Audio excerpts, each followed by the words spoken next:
वहीं से शुरू होती है जहां से इस कहानी की पार्ट 1 को एंड कर दिया गया था, जहां पर हम लूजर्स क्लब के बच्चे को देख पाते हैं जो कि पेनीवाइज को हराने के बाद एक एक ब्लड ओथ लेते हैं, जिसमें अब वे सभी बच्चे मिलकर प्रॉमिस करते हुए कहते हैं कि अगर पेनीवाइज 27 सालों बाद दोबारा से वापस यहाँ पर आया तो वो सभी लोग फिर से एक होकर उसका मुकाबला करेंगे और इस बार वो उसे जान से मार डालेंगे। अब यहाँ से सीधा इस कहानी को 27 साल आगे की तरफ मोड़ दी जाती है, जहाँ पर उसी जगह यानी डेरी टाउन में एक फेस्टिवल चल रहा होता है। इसी फेस्टिवल में हमें 2 बॉयज को दिखाया जाता है जिन्हें दूसरे बॉयज परेशान उससे छेड़छाड़ कर रहे थे। रात में जब वो बॉयज उस फेस्टिवल को छोड़कर अपने घर के लिए जा रहे थे, तब वो बॉयज प्लान बनाकर उन लड़कों के साथ फिर से तंग करने लगते हैं, जिससे उनमें बात बिगड़ जाती है, जिससे उन दोनों पक्षों में लड़ाई शुरू हो गया और एक दूसरे को मारना शुरू कर देते हैं। मारपीट के दौरान वो लोकल बॉयज उन दोनों लड़कों को काफी इंजर्ड कर देते हैं और उनमें से एक फ्रेंड को उठाकर वो ब्रिज से सीधा नीचे रिवर में फेंक देते हैं। उन बॉयज के जाने के बाद जो दूसरा लड़का था जो काफी ज्यादा जख्मी था,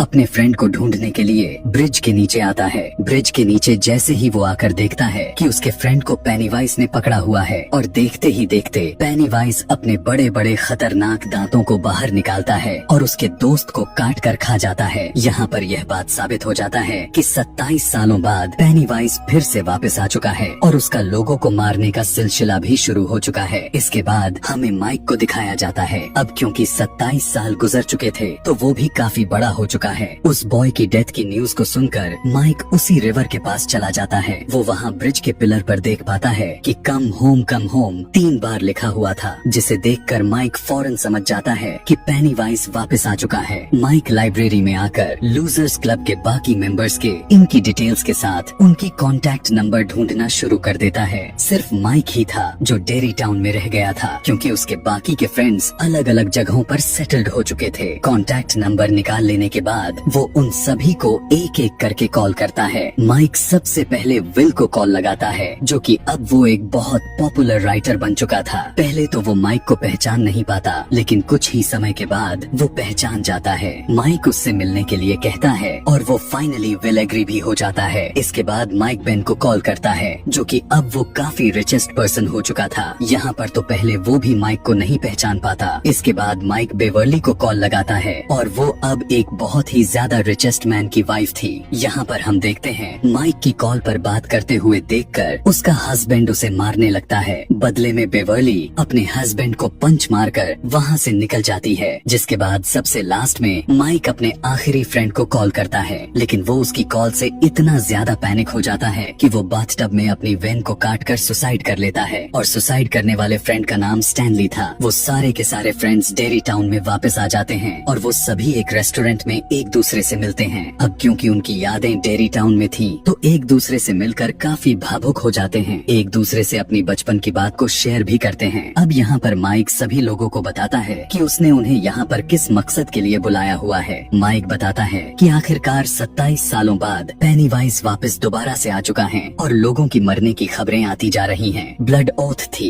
इसीलिए वे सभी एक होकर उस पेनीवाइज का मुकाबला करेंगे और उसे जान से मार डालेंगे। इस बात को सुनने के बाद उसके सभी फ्रेंड्स काफी ज्यादा डर जाते हैं, क्योंकि कोई भी दोबारा से पेनीवाइज का मुकाबला करना नहीं चाहता था। फिर ये लोग एक एक करके अपने अपने फॉर्चून कुकीज को ओपन करते हैं और बहुत ही बहसबाजी के बाद फॉर्चून कुकीज ये सेंटेंस बनाता है कि guess Stanley could not cut it. इस मैसेज को पढ़कर वो लोग काफी ज्यादा डिस्टर्ब हो जाते हैं, क्योंकि वो समझ जाते हैं कि जरूर कुछ न कुछ गड़बड़ तो है और उनके फ्रेंड स्टैनली के साथ कुछ हुआ है। रेस्टोरेंट से बाहर आकर बेवर्ली स्टैनली को कॉल करती है, जहाँ पर उसे पता चलता है कि स्टैनली की डेथ हो चुकी है, क्योंकि उसने सुसाइड कर लिया है। इस बात को सुनने के बाद वे सभी के सभी अब और ज्यादा डर जाते हैं और एक एक करके वहाँ से जाने लगते हैं। तब यहाँ पर लास्ट में माइक विल को अपने साथ रुकने पर एग्री कर लेता है। माइक विल को उसी जगह पर लेकर जाता है जहाँ पर रहता था और वो एक लाइब्रेरी थी। घर पर आने के बाद माइक विल को पानी में एक ड्रग मिलाकर पिला देता है जिससे उसे विजन आने शुरू हो जाते हैं। जिसके बाद माइक उसे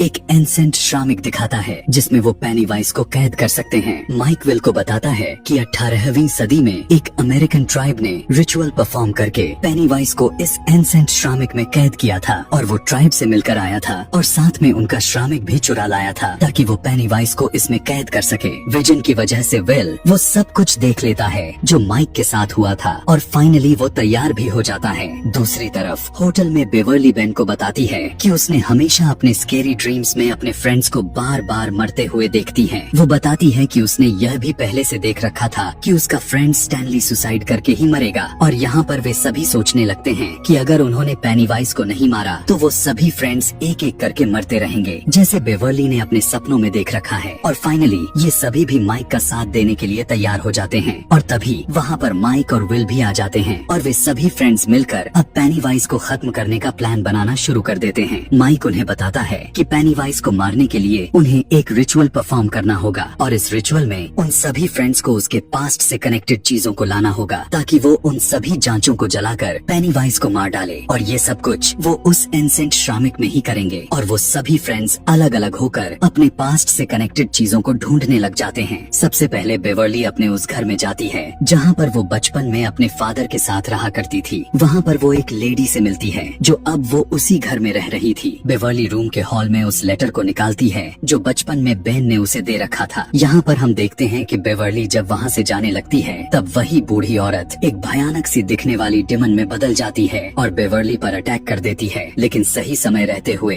बेवर्ली उस लेटर को लेकर वहाँ से भाग जाती है। यहाँ पर विल उसी सीवर के पास आकर रुकता है जहाँ पर बचपन में पेनीवाइज ने उसके छोटे भाई को उठाकर ले गया था। अपने अंदाज में विल उस सीवर के पास जाकर चिल्लाते हुए रोते हुए पेनीवाइज से पूछने लगता है कि आखिर इतने सारे बच्चों में से उसने सिर्फ उसके भाई को ही शिकार क्यों बनाया। कि तभी उसी सीवर में से रिप्लाई के तौर पर पेनीवाइज की आवाज आती है और वो कहता है कि उसे विल चाहिए था और जब उसे विल नहीं मिला तो वो उसके भाई को ही उठाकर चला गया। कि तभी हकीकत में विल का छोटा भाई उसी सीवर में से उसके हाथ में उसी कागज बोर्ड को लिए हुए नजर आता है जो बचपन में उसने उसे दिया हुआ था। विल उस सीवर में अपना हाथ डालकर अपने भाई को बाहर निकालने की कोशिश करने लगता है। तब पेनीवाइज बहुत सारे हाथों की मदद से विल को सीवर के अंदर खींचने की कोशिश करता है। काफी मकसद के बाद विल उससे अपना हाथ को छुड़ाकर सीवर से बाहर आ जाता है और उसके हाथ में उसके भाई को उसके द्वारा बनाकर दी गई वही कागज का बोर्ड आ जाता है। इसी के जरिए उसे उसके पास्ट से जुड़ी हुई चीजें भी मिल जाती हैं जो कि वही कागज का बोर्ड था। इधर रिची को बचपन का कॉइन भी मिल जाता है और इसी तरह उनके सभी फ्रेंड्स को उसके पास से जुड़ा हुआ कुछ न कुछ मिल जाता है। और अब सभी लोग मिलकर उसी कुएं वाले यानी उसी पुरानी खंडर घर के पास जाते हैं। घर के अंदर जाते ही पेनीवाइज उन लोगों पर अटैक करना शुरू कर देता है। यहाँ पर सभी लोग देखते हैं कि पेनीवाइज बेन के पेट पर चाकू से काटते हुए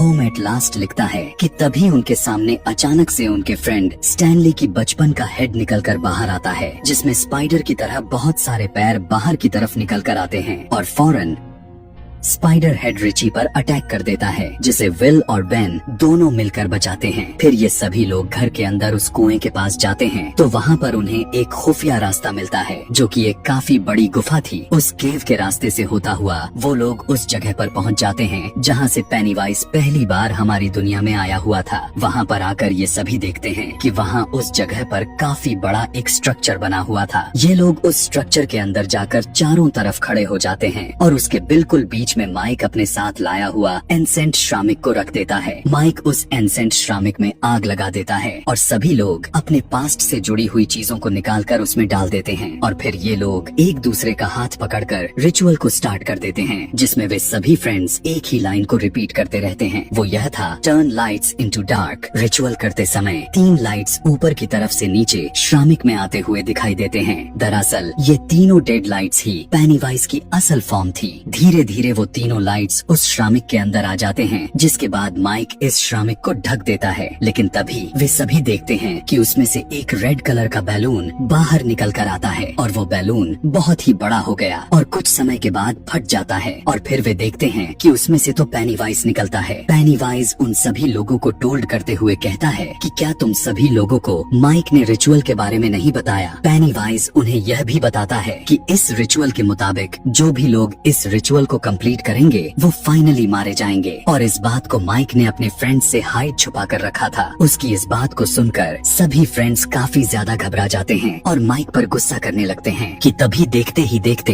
पेनीवाइज एक बहुत ही बड़े स्पाइडर में तब्दील हो जाता है और वो उन लोगों पर अटैक करना शुरू कर देता है और वो उन सभी लोगों को अलग अलग करके विजन्स दिखाना शुरू कर देता है। विजन्स में वो उन लोगों को उन्हीं चीजों से डराता है जिससे वो बचपन में डरते थे। फिर पेनीवाइज रिची को अपने लाइट्स को दिखाकर उसे हवा में फ्लाई कर देता है और यहाँ पर एडी बड़ी हिम्मत करके एक सरिया उठाकर पेनीवाइज की तरफ फेंक देता है जो सीधा जाकर उसके मुंह में घुस जाता है, जिससे पेनीवाइज को चोट लगती है। वो जख्मी हो जाता है और बहुत ही ज्यादा तड़पने लगता है। उसको तड़पता हुआ देखकर एडी को लगने लगता है कि शायद वो पेनीवाइज को मारने में कामयाब हो चुका है, लेकिन तभी पीछे से पेनीवाइज आकर अपने स्पाइडर वाले लेग से एडी पर स्टैप कर देता है और वे सभी के सभी फ्रेंड्स समझ चुके थे कि उनकी मौत उनके सामने है, वो अब नहीं बच पाएंगे। यहाँ पर माइक उन्हें बताता है कि पेनीवाइज इस समय काफी पावरफुल और काफी ज्यादा खतरनाक फॉर्म में है, इसीलिए वो लोग उसे इस सिचुएशन में नहीं हरा सकते। उन लोगों को पेनीवाइज को किसी तरह करके उसे छोटे साइज में करना है, वरना बहुत ही बुरा होने वाला है। और ये लोग एक बार फिर से पेनीवाइज से बिना डरते हुए एक होकर उसका मुकाबला करते हैं और उसकी इंसल्ट करना शुरू कर देते हैं। ये लोग उसका इतना ज्यादा इंसल्ट कर देते हैं कि वो अपने साइज से भी बहुत ज्यादा छोटा हो जाता है। अब जैसे ही पेनीवाइज साइज में बिल्कुल छोटा हो जाता है, माइक उसके अंदर हाथ डालकर उसका हार्ट को बाहर निकाल लेता है और वो सभी लोग मिलकर उसके हार्ट को अपने हाथों से उसे क्रश कर देते हैं और अब फाइनली पेनीवाइज की डेथ हो जाती है। फिर वो लोग अब अपने फ्रेंड एडी के पास आते हैं जिसके अंदर पेनीवाइज ने अपने लेग से स्टैप किया था। वे सभी देखते हैं कि बेचारा उनका फ्रेंड एडी भी अलविदा कह चुका था, जिससे रिची के साथ उसके बाकी के फ्रेंड्स काफी अपसेट हो जाते हैं। यहाँ पर हम देखते हैं कि वे सभी फ्रेंड्स अपने बचपन को काफी मिस कर रहे थे। इसके बाद उन सभी दोस्तों को उनके फ्रेंड स्टैनली, जिसने सुसाइड कर लिया था, उसका लेटर मिलता है जिसमें उसने मरने से पहले सबके लिए लिखा था। वो लिखता है कि माइक के कॉल आने के बाद वो काफी ज्यादा डर गया था। वो बताता है कि वो पहले से जानता था कि वो कभी भी पेनीवाइज का मुकाबला नहीं कर सकता था और वहाँ आकर उनके लिए हेल्प करने की बजाय उनके लिए मुसीबत का रीजन बन जाएगा। और फाइनली उसने उस सुसाइड को अपने लिए ज्यादा बेटर समझा था। और इसी के साथ ही ये कहानी यहीं पर खत्म हो जाती है। Thanks for watching.